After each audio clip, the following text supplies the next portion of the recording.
Good morning and welcome to my garden.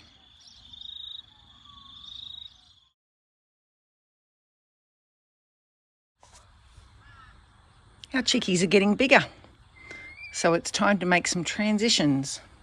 Hey chickie chick. They're about 8 weeks old. Hey chook chook chook. They're trying to get to the grass just outside the door there. Until now I've had their food sitting there, but I've noticed that's caused them to be doing some digging out along there, and I don't want that. The bricks around the edge of the cage are to make it difficult for rodents to get in. And if they start digging there, they're going to cause it to subside, and I don't want that to happen, so the food is no longer going there. Instead, they're going to have to learn to eat up here. So this is a feed container they have had with a rock in here to stop them scratching it all out. They do often fly up here, so they know how to get up here, and I'm sure they'll discover that their food is up here when they get hungry enough. If it takes them a while to discover their food is up there, that's not a problem, because we put all our scraps in here and they'll dig around. I like deep litter because it means they can dig and discover all sorts of insects in the mulch and get their protein from that. This is the style of feeder I like using with my chooks. It has a treadle that the birds stand on to make it open, which means when it's not being stood on, it is weatherproof. It is rodent proof, and that's what I like. This one actually belonged to my father before me.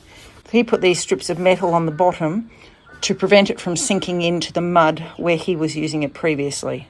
It is useful to keep the feeder in place with this mesh that I'm using on this platform. Generally what I do is I wrap the step in a mesh, then I slide timber underneath that weighs down the treadle and keeps it open. So the first stage of acclimatising the chooks to it is that they know that this is where their food is. They won't come near it if they don't know that that's where their food is. Once they have learnt that this is where their food is, I then need to get them used to the fact that every time they stand on it, the lid's going to shake, and when they hop off, it's going to make a nice big noise like that. So until I get around to getting some wire mesh around the step, I'm just going to weigh it open with a rock so that they'll see their food in there and start eating it there. You can see I've got this plastic trellis wrapped around the treadle, and underneath I have a piece of timber. Once they get used to standing on here with the lid bouncing a little bit, I will then make that piece of timber lighter so that the lid is open a little bit, but it moves more when they stand on it. So they can still get to the food, but they're getting used to the lid shaking. In the end, I'll take the timber out and they'll step up onto that when they want some food.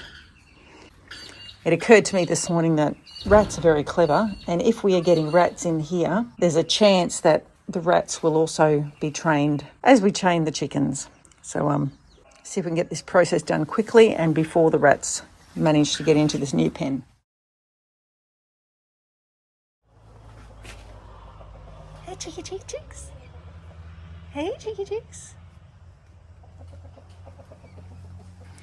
This is the timber that I've had weighing down the treadle step so that the door stays open so the chicks can get the food.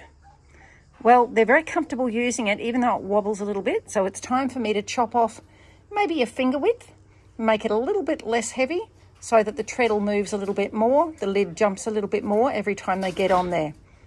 So that's the amount I've cut off the end. And now I'll just slide it back under.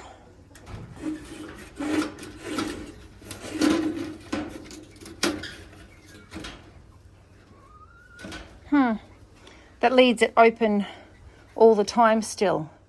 I want to actually set it so that it moves a little bit. So I'm going to take a bit more weight off that timber.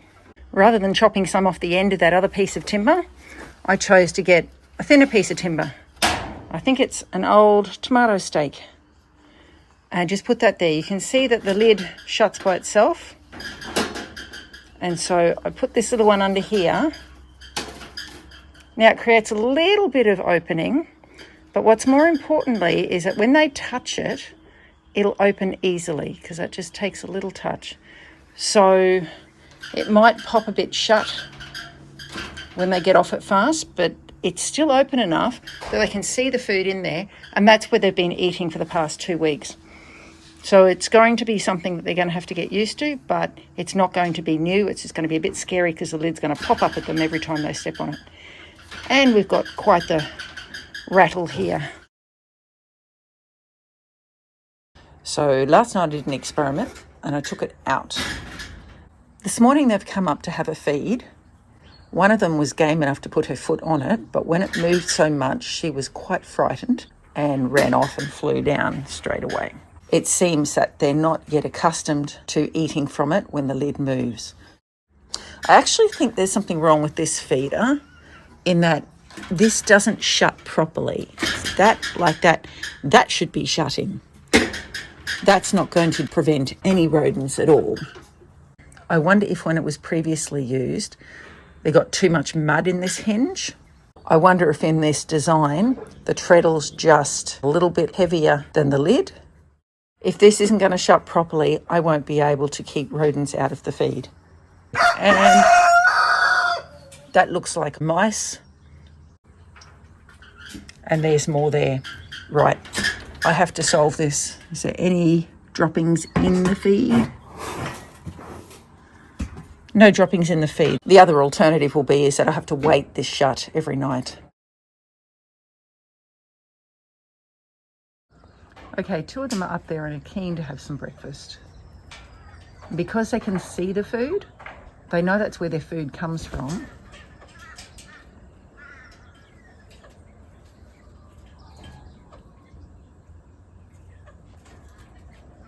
And they know they have to stand on it.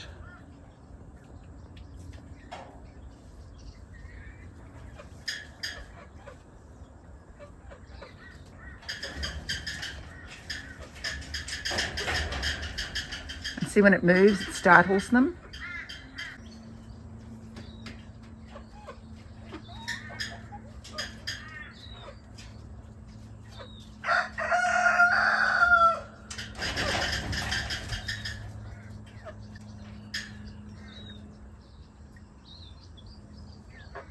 Eventually they will adjust. They'll learn that when it moves, it doesn't hurt them.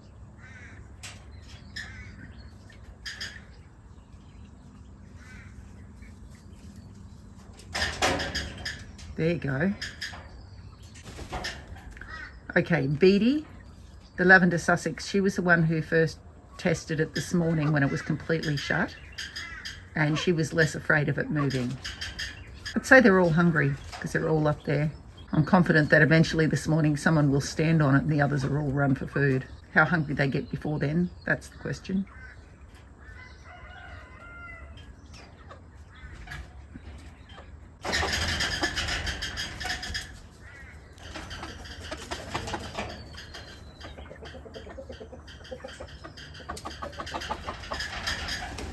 That's what we want to see. We want to see a hen test it and not run away, but just back off. Once they start testing it like that, their hunger will get the better of them and eventually someone will eat.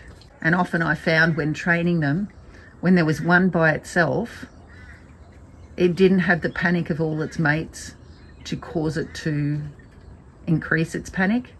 It was able to respond to it more calmly